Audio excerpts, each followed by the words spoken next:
एक बार गांव के दो व्यक्तियों ने शहर जाकर पैसे कमाने का निर्णय लिया। शहर जाकर कुछ महीने इधर उधर छोटा मोटा काम कर दोनों ने कुछ पैसे जमा किए। फिर उन पैसों से अपना अपना व्यवसाय प्रारंभ किया। दोनों का व्यवसाय चल पड़ा और 2 साल के भीतर ही दोनों ने अच्छी खासी तरक्की कर ली। व्यवसाय को फलता फूलता देख पहले व्यक्ति ने सोचा कि अब तो मेरा काम चल पड़ा है, अब तो मैं तरक्की की सीढ़ियां चढ़ता चला जाऊंगा।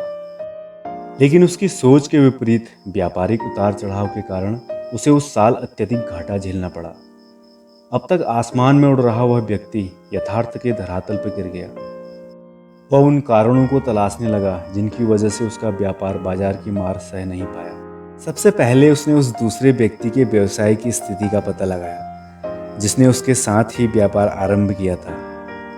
वह यह जानकर हैरान रह गया कि इस उतार चढ़ाव और मंदी के दौर में भी उसका व्यापार मुनाफे में है। उसने तुरंत उसके पास जाकर इसका कारण जानने का निर्णय लिया। अगले ही दिन वह दूसरे व्यक्ति के पास पहुंचा। दूसरे व्यक्ति ने उसका खूब आदर सत्कार किया और उसके आने का कारण पूछा। तब पहला व्यक्ति बोला, दोस्त, इस वर्ष मेरा व्यवसाय बाजार की मार झेल नहीं पाया, बहुत घाटा झेलना पड़ा। तुम भी तो इसी व्यवसाय में हो, तुमने ऐसे कैसे किया कि इस उतार चढ़ाव के दौर में भी तुमने मुनाफा कमाया? यह बात सुनकर दूसरा व्यक्ति बोला, भाई, मैं तो बस सीखता जा रहा हूँ, अपनी गलती से भी और साथ ही दूसरों की गलतियों से भी।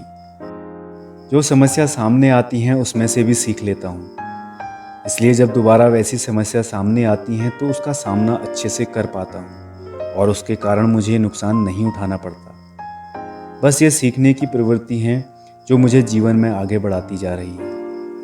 दूसरे व्यक्ति की बात सुनकर पहले व्यक्ति को अपनी गलती का एहसास हुआ। वह सफलता के मद में अति आत्मविश्वास से भर उठा था और सीखना छोड़ दिया था। वह यह प्रण कर वापस लौटा कि कभी सीखना नहीं छोड़ेगा। उसके बाद उसने कभी पीछे मुड़कर नहीं देखा और तरक्की की सीढ़ियां चढ़ता चला गया। दोस्तों, इस कहानी से सीख मिलती है, जीवन में कामयाब होना है तो उसे पाठशाला मानकर हर पल सीखते रहिए।